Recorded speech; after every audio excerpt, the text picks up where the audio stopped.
Hello world, it's Lee Kelson coming to you live again, take two from FinTech Week in Hong Kong at the end of a long day, and I'm joined by Charles Ng, Associate Director General. Charles, this is take two, maybe take three. Welcome, thanks for having us back in Hong Kong. Welcome back to Hong Kong. It's fantastic to be here. We're saying it's such a vibrant, amazing city, and so we love coming back here, but there's a lot of stuff happening with the East meets West in China, the connections that you were discussing. So talk to us about that. Sure. You know, it's very exciting. As our Chief Executive has mentioned, I'm going to take a quote, the best is yet to come. We're extremely excited about some of the development that has been happening in the last months and year, actually. You've seen from the evolution of what this FinTech Week was last year to what it is today and where we're going. We're extremely excited with some of the game-changing experience that we've been having in the last weeks, actually, with the connection by speed train from Hong Kong to Shenzhen, and also to the rest of the mainland through to Guangzhou. So now, instead of a 2-hour ride to Guangzhou from Hong Kong, it takes only 45 minutes. And instead of a 50-minute ride to Shenzhen by car or the MTR, it's only take 15 minutes, 1-5. And on the other side to Macau, using the world's longest sea bridge, the 55-kilometer, instead of you have another option of driving over there, taking the coach or by car and by bus, and it will take only 25 minutes instead of a boat ride of 1 hour. So this is really opening up and connecting Hong Kong more than ever before to this what we call the Guangdong, Hong Kong, Macau area, which consists of 11 cities and altogether a population of 70 million people, all within 1 hour reach by car or by train. So it is a game changer. So this is something which is for us only the beginning.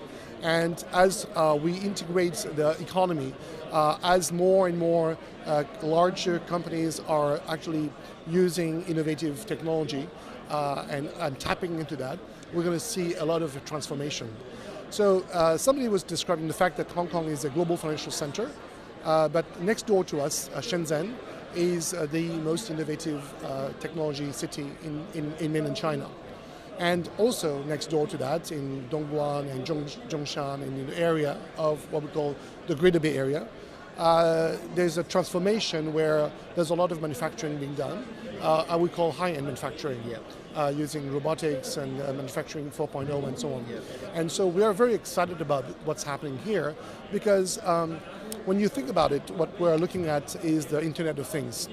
There's a lot of connected devices, and I think everybody would agree the fact that because of the fact that Shenzhen is the capital of hardware in the world, and it's not something that you can replicate overnight or you can replicate easily, because it took 4 decades to build that.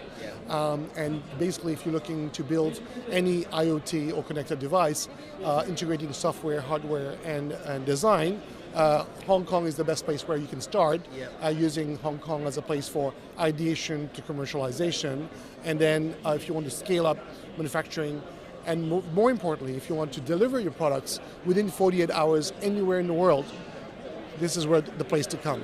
Certainly a hub, and I think I heard you mention before that it's the gateway to 3.5 billion people. That's a big market. Yes, it is indeed. We are Hong Kong, if you look geographically, and this is nothing to do with what we have done, but we are very lucky to be geographically located. It's about location, location, location. So we are right in the center of East Asia. Within 5 hours flight, there's 3.5 billion people. So half of the world's population live within 5 hours flight from Hong Kong, whether it is to India or Japan or Korea, of course the mainland of China, and the rest of ASEAN, including Indonesia. So it's all within 5 hours flight of Hong Kong. And you mentioned, we were discussing the idea that we're in the midst of the fourth industrial revolution. And I do a talk on this to the schools. And, you know, the kids sit there wide-eyed and go, wow, you know, robotics, machine learning, automation, automated cars, genome technologies. It's all happening. Yes, and of course with digitalization and the digital world, this is transforming really amazingly. We are having, we have the best infrastructure system to connect through sea cables to the rest of the world, land cables to the mainland of China, and of course satellites above the head. So there is all this connectivity, really infrastructure connectivity, makes Hong Kong a unique situation. And the fact that we are part of China under the one country, two systems, you have access to all kinds of social media. Social media, which we all know in the West, the Googles, and also all kinds of WeChat, but also the mainland of Chinese mainland social media as well. So you really get the best of both worlds. And the fact that English is an official language, just like Chinese is, and the common law system, which actually fully protects the IP, intellectual property rights protection, and intellectual property rights enforcement. This is really making Hong Kong a unique platform. So when companies come here, they're looking for four things really: access to funding, which I believe Hong Kong, you would agree that Hong Kong has a lot of funding. Yes. 3 weeks ago, I think there was an article on Bloomberg saying that Hong Kong now is the city with the highest concentration of ultra net worth individuals and family offices. Hong Kong is a global financial center, so access to capital is there.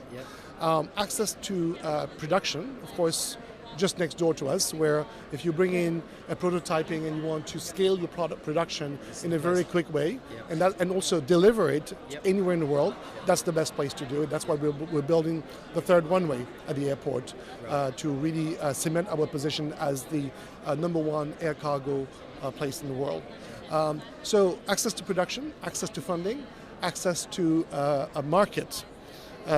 We have the ASEAN market here. Hong Kong has signed a free trade agreement with ASEAN, so that opens up a market of 650 million plus people for accessing the market in ASEAN, accessing the mainland China market through Hong Kong because of the fact that we are part of China. So we do have a lot of advantages to actually going to the mainland and set up a holding company here, and also using that holding company to tap into the mainland market.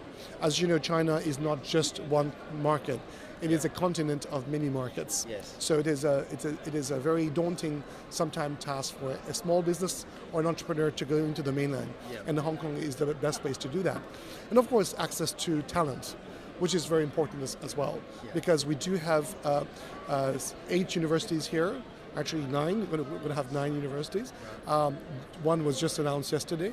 And out of the 6 research universities we have here in Hong Kong, 5 of them are in the top 100 QS ranking of Financial Times.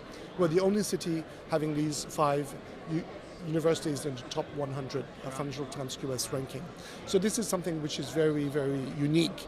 So access to funding, access to production, access to markets, whether it is Japan, Korea, mainland China, India, or Southeast Asia, but also to more than that.